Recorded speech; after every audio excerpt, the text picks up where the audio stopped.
You are listening to Fresh Bread, Dr. Harry Reeder's daily devotional from the Alliance of Confessing Evangelicals.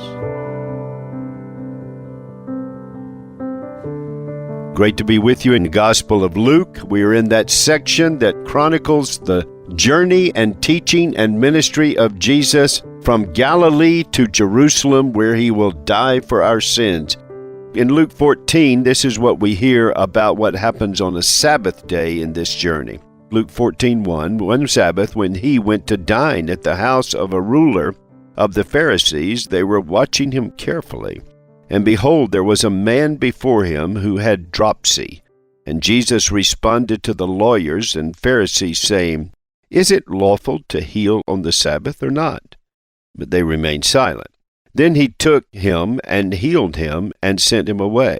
And he said to them, "Which of you, having a son or an ox that has fallen into a well on a Sabbath day, will not immediately pull him out?" And they could not reply to these things.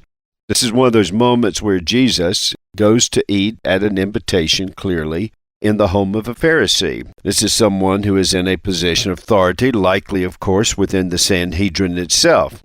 The "they" refers to the Pharisees who would have been there. They were watching him carefully. In other words, they're trying to catch him at something. And then there's a man who is before them. This could have even been a setup, who had dropsy. Now, in Old Testament and New Testament language, dropsy usually referred to someone who had either a large tumor in the legs or the stomach or something like that.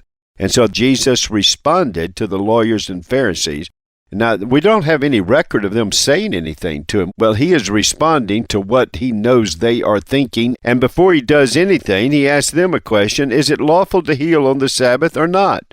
But they remain silent. They're wanting to catch him at something. So he asks them a question that is indicative of what he's about to do, which is to heal this man.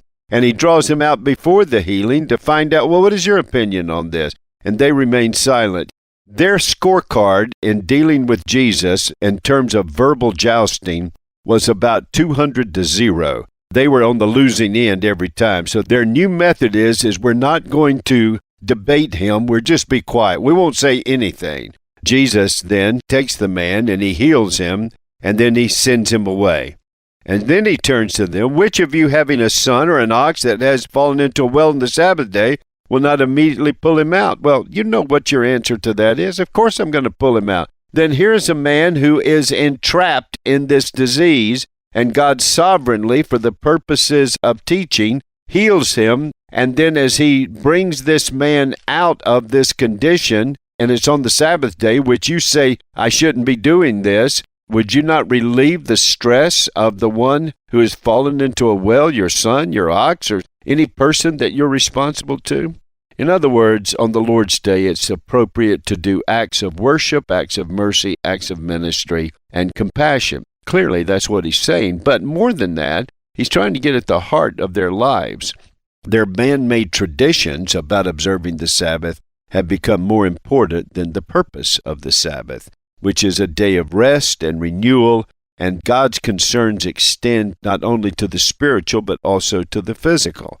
And they remain silent. Notice Jesus doesn't fall prey to our false dichotomies. We say to people, win the person, don't try to win the argument. Well, Jesus is teaching us you do both. Jesus won the argument that they wouldn't even enter into, but they were trying to set up, and that he silenced them. And then he also sought to win people as he worked with them by asking them leading questions that would draw out where their heart is so that he could address their heart and the issues that are there within them. So note the use of questions in ministry, and note the use of biblical truth, and note the fact that you win people and you win arguments, as well as teaching us that the Sabbath is also a day that includes the renewal work of ministries of necessity, mercy, and compassion. That's another slice of fresh bread.